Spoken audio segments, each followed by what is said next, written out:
So మనము 14వ అధ్యాయము ప్రకృతి త్రిగుణములు అనేటువంటి అధ్యాయంలో భగవద్గీత 5వ తరగతిలో ప్రభుపాద వారి సేవించబడినటువంటి గ్రంథం నుంచి మొదటి శ్లోకము 14వ అధ్యాయం చదువుతున్నాము.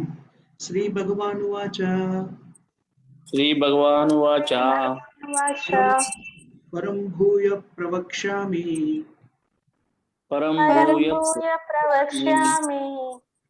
జ్ఞానానాం జ్ఞానముత్తమం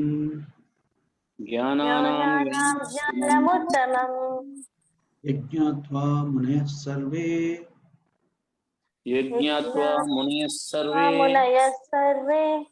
పరాం సిద్ధిమితో గతాః.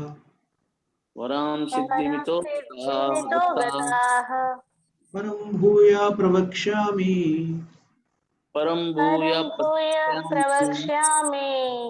జ్ఞానానాం జ్ఞానముత్తమం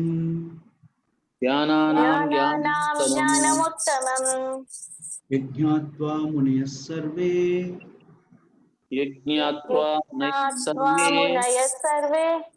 సర్వే పరాం సిద్ధిమితో గతాః.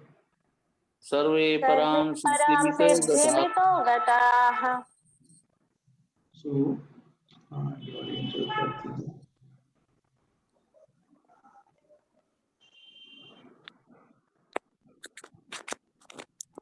మనం ఈరోజు శ్రీల ప్రభుపాదుల వారిచే వచించబడినటువంటి భగవద్గీత యథాతథంలో 14వ అధ్యాయము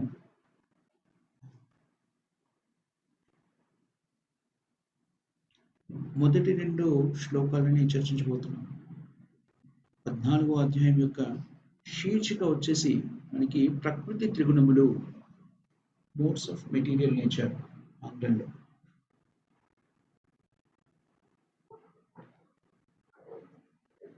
పరంభూయ ప్రవక్ష్యామి జ్ఞానానాం జ్ఞానముత్తమం యజ్ఞాత్వా మునయః సర్వే పరాం సిద్ధిమితో గతాః.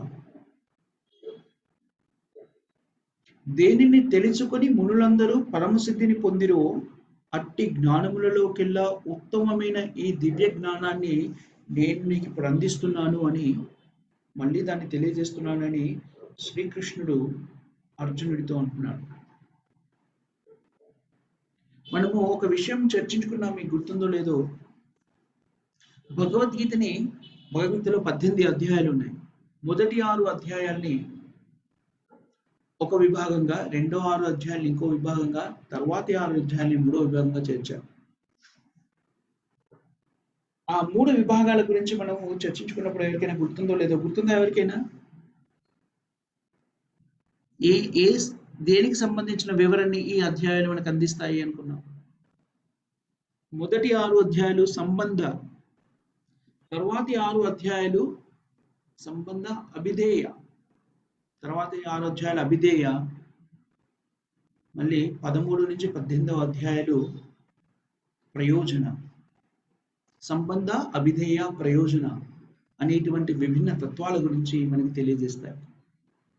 జీవాత్మ, మనం ఎవరు, మనకి భగవంతుడికి మధ్య ఉన్న సంబంధం ఏమిటి, మనం ఎవరు, భగవంతుడు ఎవరు, మనకి భగవంతుడికి మధ్య ఉన్న సంబంధం ఏమిటి, ఈ విషయాన్ని తెలియజేసేది మొదటి 6 అధ్యాయాలు సంబంధ.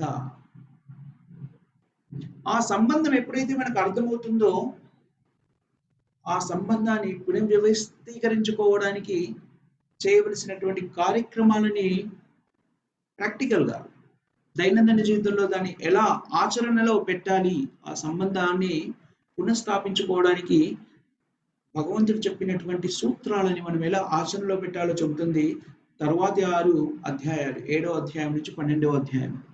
దాని అభిధేయ అంటే ఆచరణలో పెట్టే విధానం గురించి మనకు తెలియజేస్తుంది. సో మొదటి 6 అధ్యాయాల్లో సంబంధం, భగవంతుని మధ్య ఉన్న సంబంధము, భక్తియుక్త సేవ గురించి దాన్ని చెప్తుంది. ఆ భక్తియుక్త సేవలో నిమగ్నం ఎలా అవ్వాలి, ఆచరణలో ఎలా మనం దైనందిన జీవితంలో ఆచరించాలి అనే విషయాన్ని మనకి తర్వాతి 6 అధ్యాయాలు అభిధేయాలు చెప్తాయి. ఈ ఆచరణని మనం చేస్తే మనకు కలిగే ప్రయోజనం గురించి చెబుతుంది తర్వాతి 6 అధ్యాయాలు, 13వ అధ్యాయం నుంచి 18వ అధ్యాయం వరకు ప్రయోజనం. సో దీనికి సంబంధించి శ్రీకృష్ణ భగవానుని యొక్క రూపాలు ఏవి ప్రాశస్తమైనటువంటి అధిష్టాన రూపాలో మనకి శాస్త్రంలో చెప్పబడింది. సంబంధానికి సంబంధించినటువంటి విషయాలకి అధిష్టాన రూపము శ్రీకృష్ణులో మదనమోహనుడు అని చెప్పారు. రాధా మదనమోహన రూపము సంబంధ విజ్ఞానానికి, సంబంధ తత్వానికి, సంబంధ తత్వాన్ని పునఃస్థాపించుకోవడానికి మనకి సహకరించేటువంటి శ్రీకృష్ణుడి రూపము.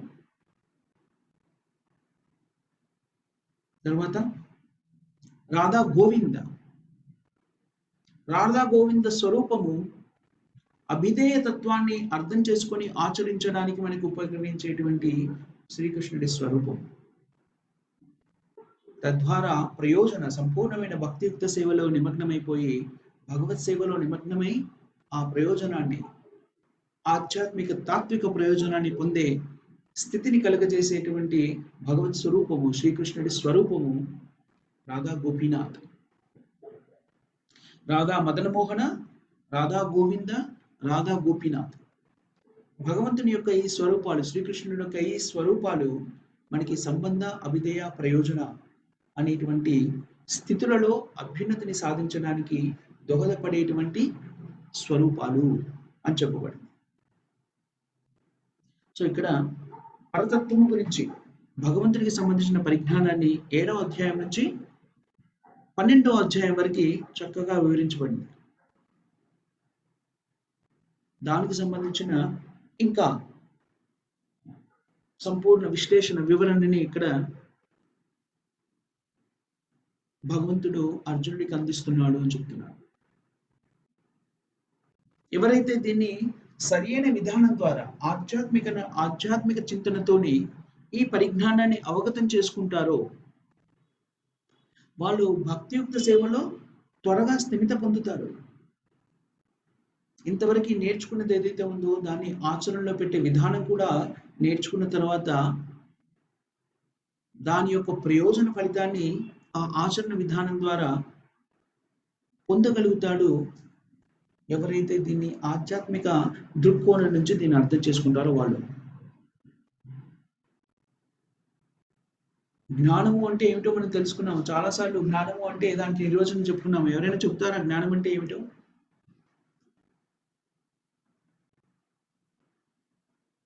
హరే కృష్ణ. నేను నేను శరీరం కాదు ఆత్మ అని తెలుసుకోవడమే జ్ఞానం అనుకుంటున్నా ప్రభుజీ. నేను పర్ఫెక్ట్ మాతాజీ. మీరు ఎప్పుడు సందేహాత్మకంగా చెప్తారు అనుకుంటున్నానని, అలాంటిది ఏం అక్కర్లేదు. కాన్ఫిడెన్స్ తో చెప్పొచ్చు. మీరు చెప్పింది కరెక్టే. నేను ఈ శరీరం కాదు ఆత్మ అని తెలుసుకోవడమే జ్ఞానము. అహం బ్రహ్మాస్మి. జ్ఞానముకు నిర్వచనం ఏమిటి అంటే ఈ విషయం తెలుసుకోవడం. నేను ఈ శరీరం కాదు ఆత్మ అని తెలుసుకోవడం జ్ఞానం. మరి విజ్ఞానము అంటే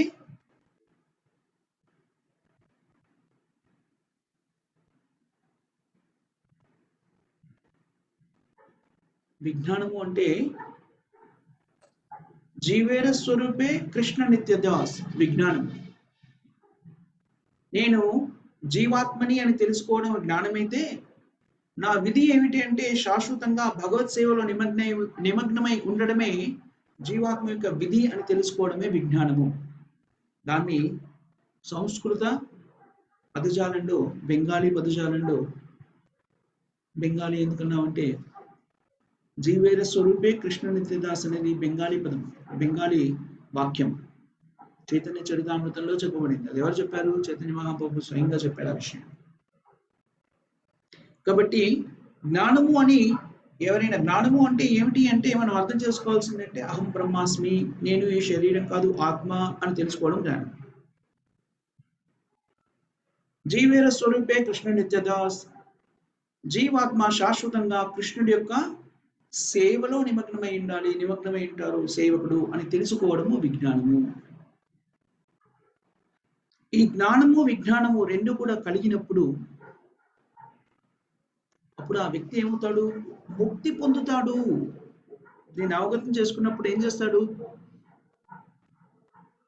భౌతిక బంధనం నుంచి ముక్తి పొందుతాడు.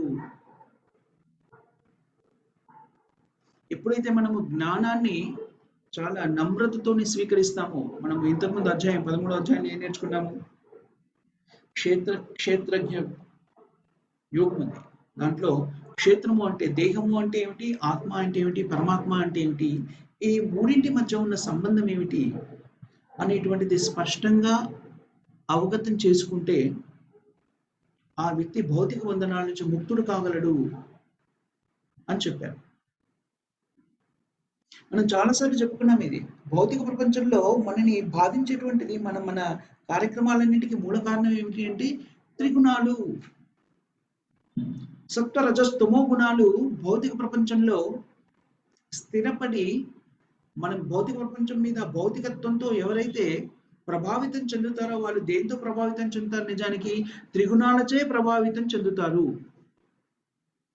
ఈ త్రిగుణాల సంపర్కంలోకి భౌతిక ప్రకృతి ప్రభావితం చెందడము అంటే ఈ త్రిగుణాలతో ప్రభావితం చెందడమే. అలా త్రిగుణాలతో ప్రభావితం చెంది తన జీవన విధానాన్ని కొనసాగిస్తున్న వ్యక్తిని ఏమన్నారు? బద్ధజీవుడు. ఈ భౌతిక బంధనాలలో స్థిరపడిపోయేటువంటి బద్ధజీవుడు అని చెప్పారు.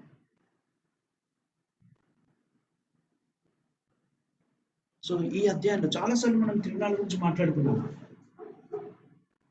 త్రైగుణ్య విషయావేద నిస్త్రైగుణ్యో భవార్జున నిర్ద్వందో నిత్య సత్వస్సు నిర్యోగక్షేమ ఆత్మవాన్. ఈ త్రిగుణాలకి అతీతుడు కమ్మని భగవంతుడు కూడాను అర్జునుడికి తెలియదు. త్రైగుణ్య, ఈ మూడు త్రిగుణాలకి, ఈ మూడు గుణాలకి అతీతుడు కమ్మని భగవంతుడు అర్జునుడికి కూడా ఉపదేశిస్తాడు.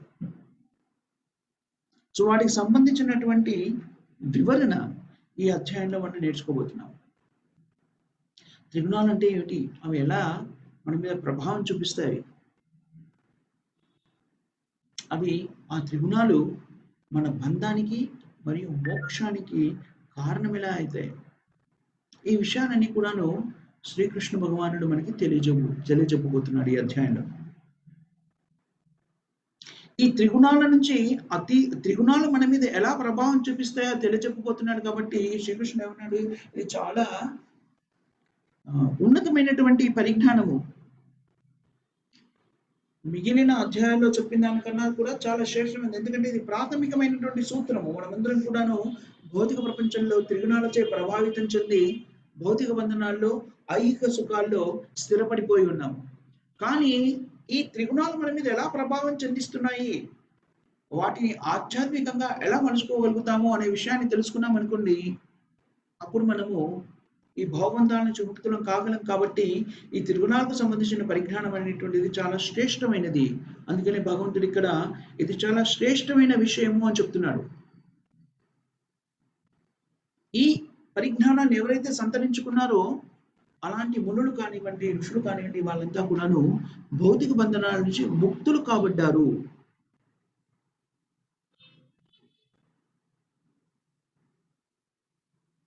అందుకని శ్రీకృష్ణ భగవానుడు ఏం చెప్తున్నాడంటే, ఈ అధ్యాయాన్ని సక్రమంగా అర్థం చేసుకోగలిగితే వ్యక్తి ముక్తి మార్గాన్ని పొందగలుగుతాడు. అలా ఎలాంటి దివ్యత్వాన్ని పొందగలుగుతాడని చెప్తున్నాడు? మనకి ఈ విషయం కూడా తెలుసు. జీవాత్మలన్నీ కూడాను భగవంతుని యొక్క అంశలు అనే విషయం తెలుసు. భగవంతునికి సంబంధించిన పరిజ్ఞానము, జ్ఞానం అంతా కూడా ఎవరు నేర్చుకోగలరు అంటే జీవాత్మ మానవ శరీరంలో ఉన్నప్పుడు మాత్రమే జ్ఞాన సముపార్జనకి అవకాశం ఏర్పడుతుంది అని మనం చెప్పుకున్నాం. అలా అవకాశం ఏర్పడి ఆ అవకాశాన్ని సద్వినియోగపరుచుకొని ఆ జ్ఞానాన్ని తెలుసుకున్న వ్యక్తి దివ్యత్వాన్ని పొందుతాడు. ఎలాంటి దివ్యత్వాన్ని పొందుతాడని చెప్తున్నాడు? భగవంతుడితో సమానమైనటువంటి గుణగణాలను కలిగినటువంటి దివ్యత్వాన్ని పొందుతాడు. అలాంటి వ్యక్తి మళ్ళీ భౌతిక ప్రపంచంలో జన్మించాల్సిన అవసరం ఏర్పడదు. మనకు తెలుసు జీవాత్మ భగవంతునితో సమాన గుణాలలో సమానుడు. చాలాసార్లు ఈ ఉదాహరణ చెప్పుకున్నాం కదా. అణువు విభువు, భగవంతుడు విభువు, జీవాత్మ అణువు. దేంట్లో? పరిమాణంలో, గుణాలలో సమానుడు. దానికి మనం ఉదాహరణ చెప్పుకున్న ప్రపంచాలు చాలా సార్లు మనకు ఆ ఉదాహరణ ఇస్తుంటారు. సముద్రంలో నీటి బిందువు, ఈ ఉదాహరణకి ఏం చెప్తున్నారు, నీటి బిందువు కూడా సముద్రానికి ఉన్నటువంటి గుణాలే. ఉప్పుగా ఉండేటువంటి గుణం అనుకోండి, అది నీటి బిందువు కూడా ఉంటుంది. అలాగే జీవాత్మకి కూడాను భగవత్ అంశగా ప్రకటితమయ్యాడు కాబట్టి అతనికి కూడాను, ఆ జీవాత్మకి కూడాను ఇలాంటి గుణాలే ఉంటాయి. కానీ భౌతిక ప్రభావం చేత ముక్తుడైన, భౌతిక ప్రపంచపు త్రిగుణాల చేత ముక్తుడైన వ్యక్తి దివ్యత్వాన్ని పొందినప్పుడు భగవత్ సాన్నిధ్యాన్ని చేరుకుంటాడు, భగవంతుని యొక్క ధామాన్ని చేరుకుంటాడు. అలా చేరుకున్న వ్యక్తి ఏం చేస్తాడు? భగవంతుడిలో లీనమైపోతాడా? ఇంకేదైనా జరుగుతుందా? అతను కూడా భగవంతుడైపోతాడా? ఇంకేదైనా జరుగుతుందా? ఏదైనా సమాధానం చెప్పగలరా? అలాంటి వ్యక్తికి ఏమవుతుంది ముక్తి పొందిన తర్వాత? జీవాత్మకి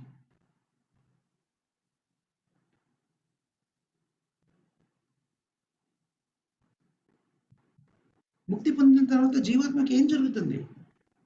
ఎవరు? ముక్తి పొందుతాడు ప్రభు, భగవంతునిలో ముక్తి పొందుతాడు ప్రభు. హరే కృష్ణ. భగవంతునిలో లీనమైపోతాడు ప్రభు. భగవంతునిలో లీనమైపోతాడు. హరే కృష్ణ ప్రభుజీ. అదే గోలోక బృందావనంలో భగవంతుని సేవ చేస్తుంటారు. Thank you Mataji, very good. భగవంతుని సేవలో నిమగ్నం అవుతాడు, భగవంతులో నిమగ్నం అయిపోడు. జీవాత్మ భక్తి స్థితిలో ఉన్నా, ముక్త స్థితిలో ఉన్నా కూడాను తన వ్యక్తిత్వాన్ని కోల్పోడు. అదే మనము ఇన్ని అధ్యాయాల నుంచి మనం చదువుకుంటున్నది అదే. భగవంతునిలో లీనమైపోతారు అని చెప్పేది ఎవరు? నిరాకారవాదులు. అలాంటి వ్యక్తులు భగవంతుని సాన్నిధ్యానికి కూడా వెళ్ళరు. ఎక్కడికి వెళ్తారు? బ్రహ్మజ్యోతిలో మాత్రమే లీనమైపోయి స్థిమితమై ఉంటారు, కానీ భగవంతుని సాన్నిధ్యాన్ని వాళ్ళు చేరుకోలేరు. బ్రహ్మజ్యోతిలో స్థిరమైన వ్యక్తి కూడాను, జీవాత్మ కూడాను తన వ్యక్తిత్వాన్ని కోల్పోడు. స్తబ్దంగా స్థిరంగా ఆ జ్యోతిలో ఒక రేణువుగా స్థిరపడి ఉంటాడు. కొన్ని కోట్ల సంవత్సరాలు అలా స్థిరపడి ఉంటాడు. కానీ ఆ జీవాత్మ, మనం ఏమని చెప్పుకున్నాము? జీవాత్మ సహజ సిద్ధంగా చైతన్యవంతమైంది. కానీ అలా ఒక చోట స్థిరంగా కొన్ని వేల కోట్ల సంవత్సరాలు స్థిరపడిన తర్వాత జీవాత్మ అలా ఉండలేని స్థితిలో మళ్ళీ ఏదైనా ఒక కార్యక్రమంలో పాల్గొనాలి, ఏదో ఒక కార్యక్రమాన్ని నిర్వర్తించాలి అనేటువంటి ఆకాంక్షను పెంచుకున్నప్పుడు అది మళ్ళీ భౌతిక ప్రపంచంలోకి పంపబడుతుంది అని చెప్పుకున్నాం. జీవాత్మ ఎప్పుడు కూడా భగవంతునిలో ఐక్యమవడం అనేటువంటిది జరగదు. అలా ఒకవేళ జరిగింది అని మనం ఎక్కడైనా చదువుకున్నట్టయితే దాని అర్థం ఏమిటి అంటే ఆ జీవాత్మ బ్రహ్మజ్యోతిలో స్థిరపడి ఉన్నది ఒక రేణువుగా అని అర్థం. కానీ ఇది సంపూర్ణమైనటువంటి ముక్తి కాదు. అది ఎలాంటి ముక్తి? నిజం చెప్పాలి అంటే తాత్కాలికమైనటువంటి ముక్తి. ఎందుకు తాత్కాలికమైంది? ఎందుకనంటే అక్కడి నుంచి కూడా మళ్ళీ మనము భౌతిక ప్రపంచంలోకి దిగజారిపోతాం కాబట్టి అది శాశ్వతమైన స్థితి కాదు. జీవుని యొక్క శాశ్వతమైన స్థితి ఏంటి? విజ్ఞానానికి నిర్వచనంగా మనం చెప్పుకున్నాము, జీవే స్వరూపే కృష్ణ నిత్యదాస్. జీవుడి యొక్క స్వరూపం ఏమిటి అంటే, శాశ్వతమైనటువంటి స్వరూపం ఏమిటంటే కృష్ణుడి యొక్క నిత్య సేవలో నిమగ్నమై ఉండడము. చూడండి, భక్తియుక్త సేవలో స్థిరపడి ఉండాలి అంటే కొన్ని ప్రాథమిక సూత్రాలు ఉన్నాయి. ఆ ప్రాథమిక సూత్రాలని మనము చాలా శ్లోకాల్లో చాలాసార్లు వివరించుకున్నాం. దాంట్లో ముఖ్యమైనది ఏమిటి అంటే స్థిరత్వం. దృఢ సంకల్పంతో ఈ ప్రక్రియను నేను స్వీకరించాలనేటువంటి స్థిరత్వం. అంతేకాకుండా ఎవరినైతే మనము గురువుగా స్వీకరిస్తున్నామో అక్కడ స్థిరపడి ఆ గురువు ద్వారా మాత్రమే విజ్ఞానాన్ని సంపాదిస్తూ ముందుకెళ్ళాలి. కానీ స్వీకరించడానికి ముందు ఆ గురువుడు ప్రామాణికమైన గురువు అనేటువంటి విషయాన్ని మనము గమనించాలి. దాన్ని విశ్లేషించిన తర్వాత ఆ వ్యక్తిని గురువుగా స్వీకరించి అక్కడే స్థిరపడి ఉండాలి. అలా కాకుండా మనం రకరకాలైనటువంటి బోధనలను వింటున్నాం అనుకోండి, అంటే మనకి దాని అర్థం ఏమిటి? మనకి స్థిరత్వం లేదు. మనం విశ్లేషించి మనకి ఏది కావాలో నిర్ణయించుకోలేదు. అలాగా ఉన్నప్పుడు ఏం జరుగుతుంది? ఆ దృఢమైన సంకల్పం లేకుండా, స్థిరత్వం లేకుండా జీవించేటువంటి వ్యక్తులు ఫలితాన్ని పొందలేరు. అనుమానాస్పదం కదా! ఇక్కడ వింటున్నాను, అక్కడ వింటున్నాను, ఇతను చెప్పింది వింటున్నాను, ఆమె చెప్పింది వింటున్నాను, అతను చెప్పింది వింటున్నాను. దాంట్లో ఒకరు నిరాకారవాదులు, ఒకరు శ్రీ సాంప్రదాయానికి చెందిన వాళ్ళు, ఇంకొకరు అచించ భేద సాంప్రదాయానికి చెందిన వాళ్ళు, ఇంకొకరు రామానుజ సాంప్రదాయానికి చెందిన, ఇలా ఇవన్నీ మరి తప్పులా? లేదు. 4 రకాలైనటువంటివి ప్రామాణికమైనటువంటివి. 4 స్కూల్స్ ఆఫ్ థాట్, 4 రకాల తత్వాలు వైష్ణవ సిద్ధాంతం ప్రకారంగా ప్రామాణికమైనవి. ఏమిటి? రుద్ర సాంప్రదాయము, కుమార సాంప్రదాయము, శ్రీ సాంప్రదాయము, బ్రహ్మమధ్వ గౌడీయ సాంప్రదాయము. ఈ 4 సాంప్రదాయాలు కూడా ప్రామాణికమైనవి.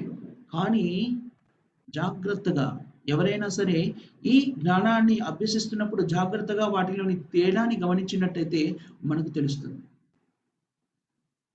ఈ 4 తత్వాల్లో కూడాను బ్రహ్మమధ్య గౌడీయ సాంప్రదాయంలో మాత్రమే, దాన్ని అనుసరించినప్పుడు మాత్రమే మనం గోలోక బృందావనము, శ్రీకృష్ణ ధామాన్ని చేరుకోగలుగుతాము. మరి మిగిలిన 3 కూడాను ఆచరణయోగ్యమైనటువంటి, గుర్తింపు పొందినటువంటి సాంప్రదాయాలే కదా. అవును, కానీ అవి ఎక్కడి దాకా తీసుకెళ్తాయమండి? వైకుంఠం వరకు మాత్రమే తీసుకెళ్తాయి. ఇది చాలా జాగ్రత్తగా అర్థం చేసుకోవాల్సిన విషయము. దాన్ని వ్యత్యాసంగా చూడాల్సిన అవసరం లేదు. భౌతిక దృష్టితో ఇవి రెండిట్లో తేడా, ఒకటి గొప్ప ఒకటి తక్కువ అని చూడక్కర్లేదు. కానీ దీంట్లో ఉన్న వ్యత్యాసాన్ని మనము గమనించాలి. అందుకని ఎవరైనా కూడాను భగవంతుడైన శ్రీకృష్ణుని పొందాలి అంటే సంపూర్ణ ఏకాగ్రతతో భగవంతుడైన శ్రీకృష్ణుని మాత్రమే ధ్యానించాలి. సర్వధర్మాన్ పరిత్యజ మామేకం శరణం వ్రజ అహం సర్వ పాపేభ్యో మోక్షయిష్యామి. ఒకవేళ వ్యక్తులు నారాయణుని పూజించినా సరే అటు ఇటుగా ఊగిసలాడుతున్నారు అనుకోండి, నారాయణ దగ్గరికి వెళ్తారు అంటే వైకుంఠ లోకానికి వెళ్తారు. వైకుంఠ లోకంలో భగవంతునితో మనం ఏర్పరచుకోగల సంబంధం ఏమిటి అంటే సేవాభావం. ఏ రకమైన సేవాభావంలో ఉండగలుగుతాము? దాస్య భక్తిలో నిమగ్నం కాగలుగుతాము. కానీ మిగిలిన ముఖ్యంగా 3 ఇతర రసాలు ఏవైతే ఉన్నాయో ఆ రసానుభూతిని పొందాలి అంటే శ్రీకృష్ణ భగవానుడితో మాత్రమే సాధ్యమవుతుంది.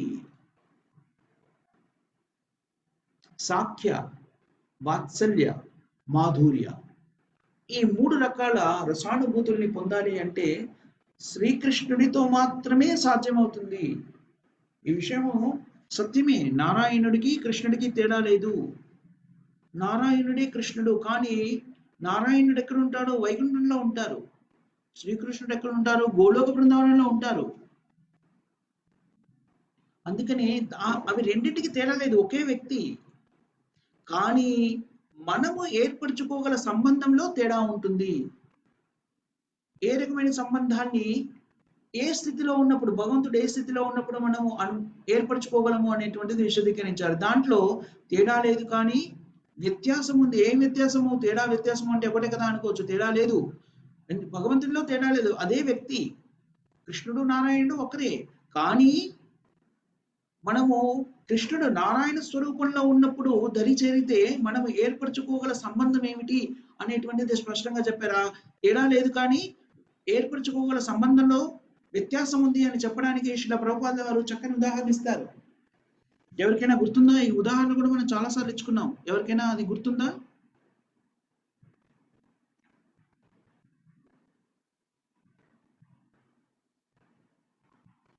దేశాధ్యక్షుడు ఉన్నాడు అనుకోండి, దేశాధ్యక్షుని పుత్రుడు ఉన్నాడు అనుకోండి, ఆ పుత్రుడు తండ్రి దేశాధ్యక్షుడు, రాష్ట్రపతి. అతన్ని రాష్ట్రపతి భవన్లో కలుసుకోవడానికి వెళ్ళినప్పుడు కొన్ని నియమాల్ని పాటించాలి. ప్రోటోకాల్స్ ఉంటాయి. దాని లోపలికి వెళ్ళాలంటే పాటించాల్సిన కొన్ని నియమాలు ఉంటాయి. ఆ నియమాలన్నీ పాటిస్తూ పుత్రుడే తండ్రిని కలుసుకున్నాడు. తండ్రే రాష్ట్రపతి సీట్లో కూర్చుని ఉన్నాడు, తండ్రి, సొంత తండ్రి. అక్కడికి వెళ్ళినప్పుడు ఆ రాష్ట్రపతి హోదాలో ఉన్నప్పుడు తండ్రితో మనము తండ్రి అయినప్పటికీ కొన్ని నియమాలను పాటిస్తూ మనము ప్రసంగించడం కానీ, సంభాషించడం కానీ, నడుచుకోవడం కానీ ఉంటుంది. ఆ నియమ నిబంధనలన్నీ ఉంటాయి. రాష్ట్రపతి మా నాన్ననేనండి నేను కలుస్తున్నాను. అవునండి. కానీ మీ నాన్నగారు రాష్ట్రపతి ఇక్కడ. అందుకని రాష్ట్రపతిని కలవాలంటే కొన్ని నియమాలు ఉన్నాయి. అవి మీరు పాటించాలి. ఆ విధంగా మీరు కలుసుకోండి. అలాంటి స్థితి మనము వైకుంఠంలో నారాయణుని పొందడము అంటే. కానీ అదే రాష్ట్రపతి ఇంటికి వచ్చాడు అనుకోండి, కుటుంబంతో అప్పుడు కుమారుడు తండ్రి ఒడిలో కూర్చోవచ్చు, గెంతులేయొచ్చు, ఆడుకోవచ్చు, తండ్రి నోట్లో ముద్దలు పెట్టొచ్చు, తండ్రి చేతితో భోజనం చేయొచ్చు. ఈ సౌలభ్యం అంతా అదే తండ్రి రాష్ట్రపతి హోదాలో ఉన్నప్పుడు అది చేయలేడు. రాష్ట్రపతి భవన్లో అక్కడ కొన్ని నియమాలు ఉన్నాయి. అదే విధంగా కృష్ణుడు నారాయణుడి స్వరూపంలో వైకుంఠంలో ఉన్నప్పుడు మనము నారాయణుడితో ఏర్పరచుకునే సంబంధంలో వ్యత్యాసం ఉంది. అదే నారాయణుడు, అదే శ్రీకృష్ణుడు గోలోక బృందావనం అంటే ఒక విధంగా చెప్తే మన ఇల్లు అనుకోండి. వైకుంఠము అంటే అఫీషియల్ పొజిషన్. భగవంతుడు ఒక అధికారిక ప్రదేశం, ఆఫీస్ అనుకోండి. సో అందుకని భగవంతుడితో మనం ఏర్పరచుకునే సంబంధంలో నారాయణుడికి శ్రీకృష్ణుడికి మధ్య కూడా తేడా ఉంది. మనం ఏర్పరచుకునే సంబంధం వాళ్ళలో తేడా లేదు, అది ఒకే వ్యక్తి. సో ఈ విషయం మనం ఎందుకు చర్చిస్తున్నాము అంటే, మనము స్థిరపడి ఏది మనం కావాలని స్థిరంగా నిర్ణయించుకొని దాని వైపు అడుగులు వేయకపోతే మనం దాన్ని పొందలేము. అందుకని స్థిరత్వము అనేటువంటిది భక్తియుక్త సేవలో చాలా ముఖ్యమైనటువంటి విషయం. అందుకని పరిజ్ఞానాన్ని స్వీకరిస్తున్నప్పుడు మనం ఏది ఆశిస్తున్నామో దానికి సంబంధించిన పరిజ్ఞానాన్ని స్వీకరించి ముందుకెళ్ళాలి. అలాంటి సంపూర్ణమైన జ్ఞానాన్ని పొందిన పిదట మనుజుడు శ్రీకృష్ణ భగవాన్ యొక్క సాన్నిధ్యాన్ని పొందగలుగుతాడు. అలా పొందినప్పుడు ఏం జరుగుతుంది? జన్మ మృత్యు జరావాది చక్రం నుంచి కూడా ముక్తుడవుతాడు. అలా ముక్తుడయ్యాడు అంటే ఇందాక మనం అనుకున్నట్టుగా భగవంతుడిలో లీనపోయి తన వ్యక్తిత్వాన్ని కోల్పోయాడని కాదు అర్థం. చాలా ముఖ్యమైన విషయం మనం నేర్చుకోవాల్సింది అంటే, శ్రీల ప్రభుపాదుల వారు ఎక్కడ అవకాశం దొరికితే అక్కడ నిరాకారవాదానికి, వైష్ణవ సిద్ధాంతానికి, భగవద్భక్తికి ఉన్న తేడాన్ని వివరిస్తూ చెప్తాడు. ముక్తి పొందడము అంటే వైష్ణవ సిద్ధాంతంలో భక్తియుక్త సేవలో నిమగ్నం అవడము అంటే మన ఉనికిని కోల్పోవడం కాదు. మన ఉనికిని మనం ఎప్పుడు కూడా కోల్పోము. ఈవెన్ నిరాకారవాదులు మేము భగవంతునిలో ఐక్యమైపోవాలి అని కోరుకున్నప్పుడు కూడాను వాళ్ళు కూడా వాళ్ళ ఉనికిని కోల్పోరు. వాళ్ళు ఏమవుతారు? భగవంతుని బ్రహ్మజ్యోతిలో ఒక కణంగా మిగిలిపోతారు. ఆ జ్యోతిలో, ఆ వెలుతురులో ఒక కణంగా మిగిలిపోతున్నారు. కానీ అప్పుడు కూడా వాళ్ళ ఉనికిని కోల్పోలేదు. వాళ్ళు అలాగే ఉన్నారు.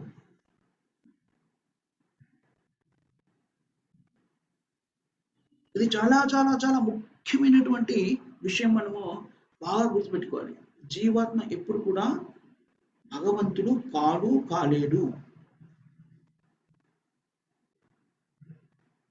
కానీ భగవంతుడైన శ్రీకృష్ణుని ఆరాధిస్తూ తద్వారా ముక్తిని పొందిన వ్యక్తి ఎక్కడికి వెళ్తారు?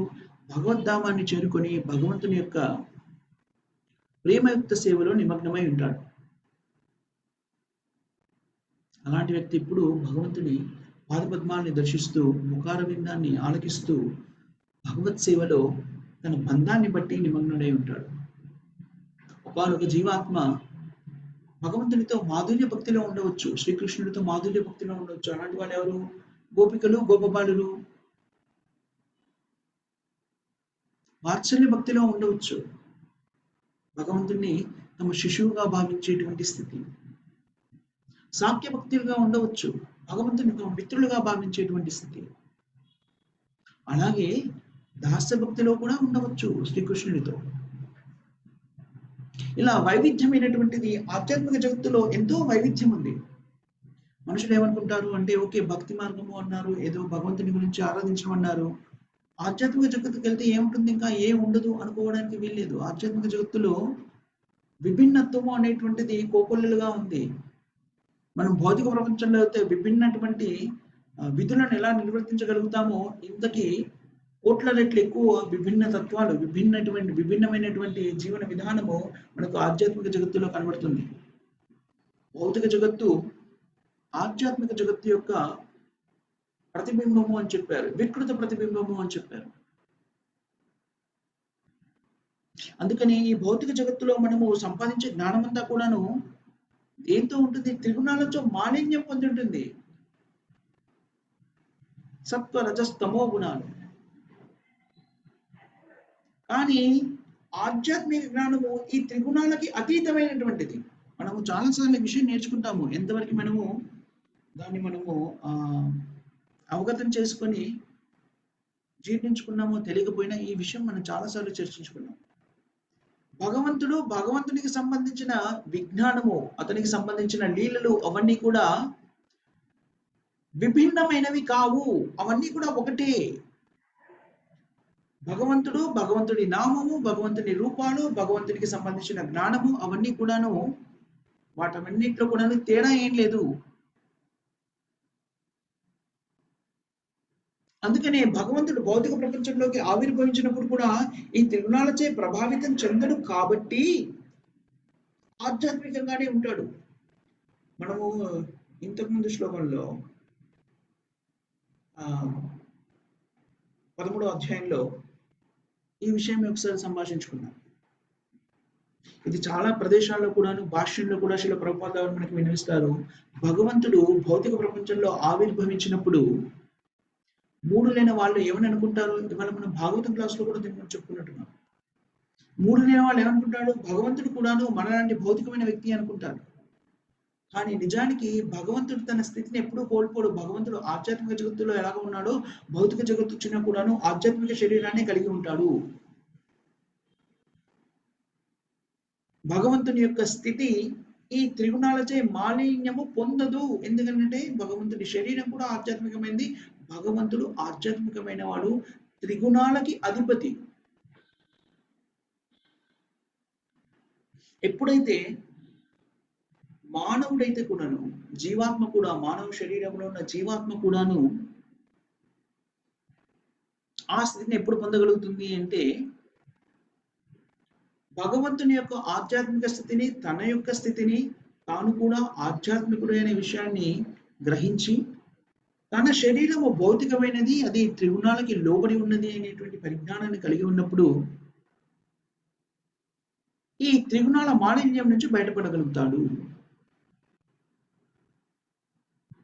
అప్పుడు ఏమవుతాడు? భగవంతుడు ఆధ్యాత్మికమే, జీవాత్మ కూడా ఆధ్యాత్మికమే. కాబట్టి కప్పివేయబడినటువంటి మాలిన్యము తొలగిపోయినప్పుడు జ్ఞానము ప్రజలు వెళ్తుంది. తద్వారా తన స్థితిని తెలుసుకోగలుగుతాడు. కానీ ఆ జ్ఞానము సంపూర్ణంగా వ్యక్తీకృతం కానటువంటి వ్యక్తులు నిరాకారవాదులు. ఆ సంపూర్ణమైన పరిజ్ఞానాన్ని, ముఖ్యంగా విజ్ఞానము అనేటువంటిది మనం అర్థం చేసుకుంటే నిరాకారవాదుల్లో నశిస్తుంది, లేదు అని తెలుస్తుంది. మనం ఏమనుకున్నాము? జ్ఞానము, విజ్ఞానము అనే రెండు పదాలని చాలా తేలిగ్గా గుర్తుపెట్టుకోవడానికి మీరు రెండు సూత్రాలు, రెండు వాక్యాలు గుర్తుపెట్టుకుంటే సరిపోతుంది. అహం బ్రహ్మాస్మి జ్ఞానం, జీవేర స్వరూపే కృష్ణ నిత్యదాస్ విజ్ఞానం. నేను శరీరం కాదు, ఆత్మ జ్ఞానం. జీవాత్మ శాశ్వతంగా శ్రీకృష్ణుడి సేవలో నిమగ్నం కావాలి, శ్రీకృష్ణుడి సేవకుడు, అది విజ్ఞానం. కానీ నిరాకారవాదులకి ఈ విజ్ఞానము అనేటువంటిది అవగతం కాదు, వాళ్ళకి తెలీదు. ఎందుకని? సేవ చేయాలి అంటే వ్యక్తి ఉండాలి కదా. కానీ వాళ్ళు ఏమనుకుంటున్నారు? వాళ్ళ సిద్ధాంతం, వాళ్ళ నమ్మకం ఏమిటి అంటే భగవంతుడికి రూపం లేదు, నిరాకారుడు. కాబట్టి ఈ భౌతికమైన శరీరంలో నేను కూడా భగవంతుని అంశ, అంతవరకు వాళ్ళు కూడా అంగీకరిస్తారు.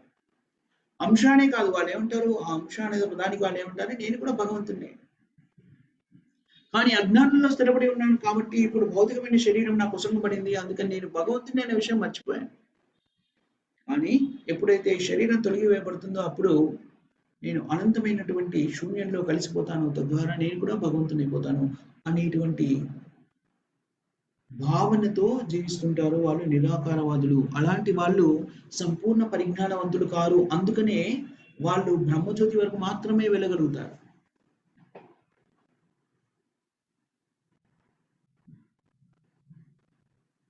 సో ఆత్మ రూపరహితము అనేటువంటి భావన కలిగిన వాళ్ళు భగవద్భక్తిలో నిమగ్నం కాలేరు.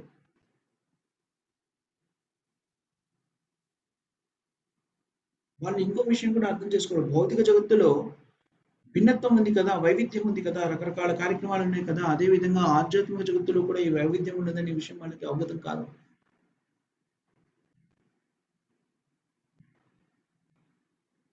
అది అజ్ఞానానికి నిదర్శనము అని శిల ప్రభుపాద గారు ఇక్కడ మనకు తెలియజేస్తున్నాడు. నిజానికి మనం ఎప్పుడైతే ముక్తిని పొందుతామో, భౌతిక బంధనాల నుంచి ముక్తి పొందుతామో, అప్పుడు ఈ శరీరాన్ని వదిలిన తర్వాత ఆధ్యాత్మిక స్వరూపాన్ని పొందుతాము. ఎందుకంటే మనం నేర్చుకున్నాం, ఈశ్వరుడిలాగే భగవంతుడిలాగే జీవాత్మ కూడా సచ్చిదానంద విగ్రహ, సత్ చిత్ ఆనంద అనేటువంటి మూడు పదార్థాలతో, మూడు ఏమిటి? సత్ అంటే ఏమిటి? శాశ్వతము, అనాది శాశ్వతము. సత్, చిత్ సంపూర్ణ పరిజ్ఞానము, ఆనందం సంపూర్ణమైనటువంటి ఆనందము. ఈ మూడు పదార్థాలతో చేయబడినది ఆత్మ. దానికి ఒక స్వరూపం ఉంది, విగ్రహ. ఆ విగ్రహానికి రూపం ఉన్నది. ఆ రూపానికి ఆధ్యాత్మికమైనటువంటి శరీరము. ఆ రూపం ఏంటి? ఆధ్యాత్మికమైనది. జీవాత్మ ముక్తుడు ఎప్పుడైతే అవుతాడో అప్పుడు అతనికి ఆధ్యాత్మిక స్థితి లభిస్తుంది. తద్వారా భగవద్భక్తిలో నిమగ్నం కాగలుగుతాడు. సో ఆధ్యాత్మిక జగత్తులో మనకి ఆధ్యాత్మిక స్వరూపం ఉంటుంది. ఇక్కడైతే మనకున్న శరీరం ఏదైతే ఉందో అది భౌతికమైన శరీరం, అది నశించిపోతుంది. కానీ ఆధ్యాత్మిక శరీరం శాశ్వతమైనది. నువ్వు సంపూర్ణ ముక్తిని పొందినప్పుడు మనకి ఆధ్యాత్మికమైనటువంటి స్వరూపాన్ని మనకి ప్రసాదించబడుతుంది. ఆధ్యాత్మికమైన స్వరూపం మనకి ప్రసాదించబడుతుంది. మనకి నిజానికి ఆధ్యాత్మిక స్వరూపము, శాశ్వతమైన ఆధ్యాత్మిక స్వరూపం ఇప్పుడు ఉంది మనకి. జీవాత్మగా మనందరికీ ఉంది. కాకపోతే మనం భౌతిక ప్రపంచంలోకి వచ్చినప్పుడు, బద్ధ జీవితాన్ని గడుపుతున్నప్పుడు ఆ ఆధ్యాత్మిక శరీరం అనేటువంటిది అప్రకటితమైపోయి ఈ భౌతిక శరీరాన్ని మనకి ఇవ్వబడతాయి, అప్రకటితం చేసి. ఎప్పుడైతే మనం ఆధ్యాత్మిక ప్రపంచంలోకి మళ్ళీ ప్రవేశిస్తామో మనకి ఆధ్యాత్మిక శరీరము గోచరం అవుతుంది. దాన్ని మనకి వ్యక్తీకరించబడుతుంది. మనం ఆధ్యాత్మిక శరీరాన్ని పొందుతాము. తద్వారా భగవత్ సేవలో నిమగ్నం కాగలుగుతాము.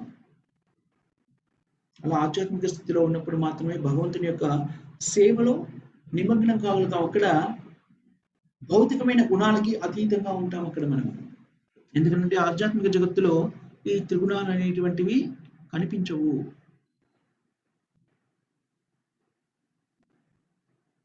అలాంటి సంపూర్ణ పరిజ్ఞానాన్ని మనం అవగతం చేసుకోవాలి అంటే ఆధ్యాత్మికంగా మనం అభివృద్ధి చెంది ఉండాలి.